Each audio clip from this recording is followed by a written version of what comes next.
استقلالیت تاجیکستان برای تامین طلبات مردم تاجیکستان با محصولات غذایی استحصال خودی زمینه مستحکم گذاشته است که هنگام ثمراناک استفاده بردن زمین‌های کارم می‌تواند سهمی عمیق در امنیت غذایی کشور گذاشته باشد.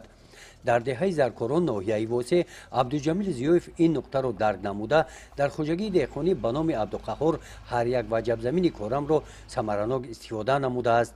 میانه های ماه نوامبر این شب و روزها در زمین های این خوجگی کارهای صحرایی با صورت ادامه دارند.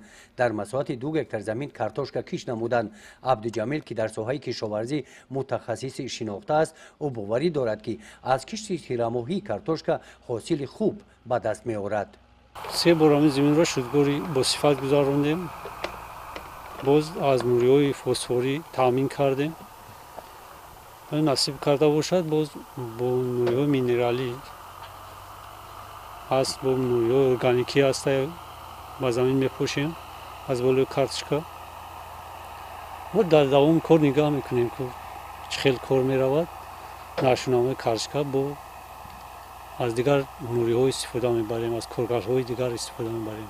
زیاده از 10 نفر برای کشت این کارتوشکا در اینجا کاری موسمی است که ما اون رو با کار تامین کردیم.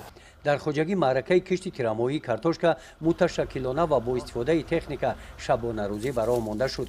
با رهبری عبدالجمیل زیوف خوجگی دهقانی به نام عبدالقهار در این زمین مراتب اول کارتوشکا کش نمودند، لیکن در این سمت خوجگی تجربه کلان داشته عبدالجمیل آماده است بر رهبران دیگر خوجگی ها کمک های عملی خود را رساند. گزارش خواجه نظریف خدای نظر ظهوروف از ناحیه واسه برای برنامه اطلاعاتی نوید.